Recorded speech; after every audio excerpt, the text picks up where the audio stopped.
lido pelas pessoas. É verdade. Inclusive, isso acontece muito aqui no YouTube também, Márcia. Quando a gente coloca alguma imagem relacionada à violência contra a mulher, feminicídio, mesmo que a gente borre tudo ou até nem coloque vídeo, coloque só prints, o YouTube derruba a monetização, né? E também, de alguma forma, barra aí o alcance desse conteúdo. É uma discussão importante que a gente precisa fazer. Márcia, sei que você também é muito ligada a questões políticas, né? Acompanha tudo de muito perto, e eu vou tentar fazer aqui um link, né, com seus estudos, né, com o conhecimento que você tem sobre a própria história do homem, que é muito vinculado a essa busca, né, desenfreada pelo poder. Né? Existe muito essa associação, né? Seja no âmbito social, no âmbito familiar, seja na política, seja na economia. E agora a gente está diante aí desse grande escândalo protagonizado por homens, né? Daniel Vorcaro, e aí já envolve também Dias Toffoli, nomes do Legislativo também, e aí a gente não vai aqui dizer que só um lado é envolvido, só a direita ou só a esquerda, tem nomes aí vinculados para todo lado. Como é que você observa nesse momento, né, delicado de investigação e que as próprias instituições estão em xeque, o papel do homem nesses casos de corrupção, nesses grandes escândalos, né? Por que geralmente na história política do Brasil são os homens que protagonizam situações como essa, na sua visão? Então, em outros livros do passado, e também nesse sobre o qual a gente acabou de falar, eu fiz uma análise, quase que uma anatomia do funcionamento da sociedade patriarcal, que funciona dentro de uma equação. O poder e a violência é para os homens, é dos homens, e para as mulheres sobra viver a violência e o poder exercido pelos homens. Então, elas de fato nós não temos participação ou não temos nenhuma participação expressiva nessas instâncias legislativas, executivas e judiciárias, enfim, nas instâncias decisórias do país. As mulheres são ainda seres que vivem no trabalho, nos subtrabalhos ou nas posições subalternas em relação aos homens.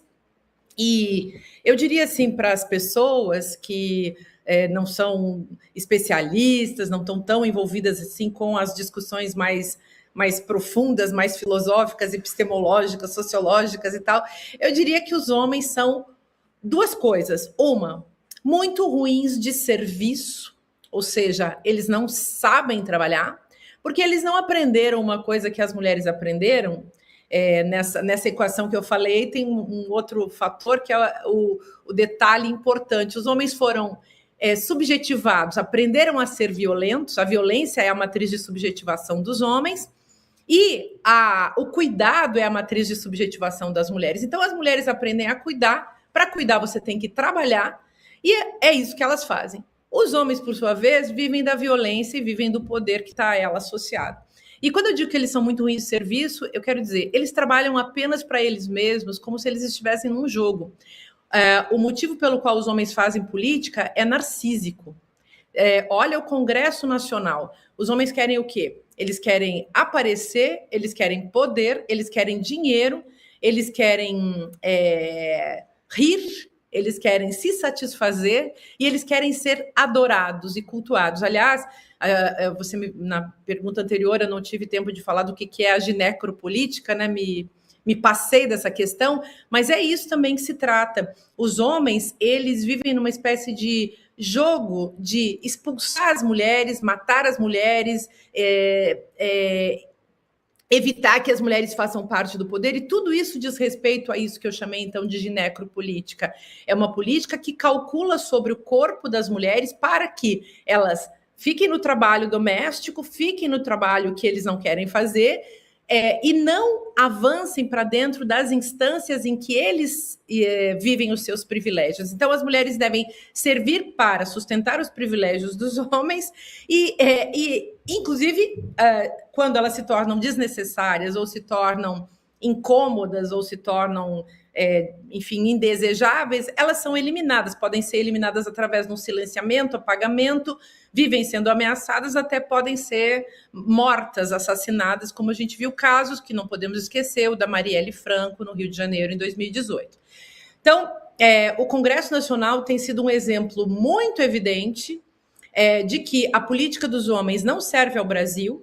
Essa política dos homens ataca o direito das mulheres, o direito das meninas, vide o que a chamada bancada do estupro tem feito. Esses homens têm, raramente, eles têm um projeto aprovado.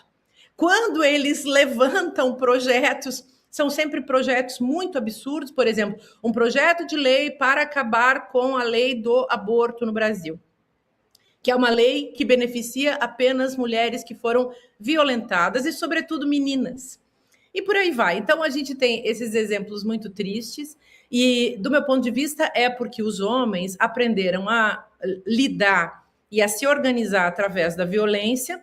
Essa onda, o que vem sendo chamado de onda, epidemia de feminicídio, tem a ver com essa socialização dos homens justamente em torno do poder e da violência entre eles. É como se eles ficassem se comunicando e dizendo uns para os outros: eu mato, eu estupro, eu destruo, e assim eu digo para o outro homem: eu sou homem como você e esse é o nosso jogo, o jogo da violência. E as mulheres ficam lutando pela sobrevivência, inclusive dos seus filhos, e você pode perceber, enquanto os homens estão fazendo violência para todo lado, Donald Trump e os outros líderes autocráticos pelo mundo afora, a gente teve um exemplo aqui que foi o Jair Bolsonaro, que hoje está preso, que fez exatamente a mesma coisa, ou na mesma linha, né, do que o Trump fez, e a gente vê as mulheres fazendo o quê? Tentando sobreviver às guerras promovidas pelos homens, tentando salvar a pátria, tentando salvar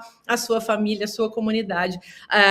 Hoje, inclusive, o pensamento de esquerda ele está principalmente localizado entre as comunidades de mulheres que atuam ainda a partir dos valores, dessas bases, né, de valores tipo solidariedade, inclusão, e compaixão e defesa da vida dos seus, da sua própria comunidade. Então, não podemos ter esperança na política dos homens mesmo, e ela não é a política do futuro, com certeza. Muito bem, super importante a gente ouvir aqui a professora Márcia Tibur.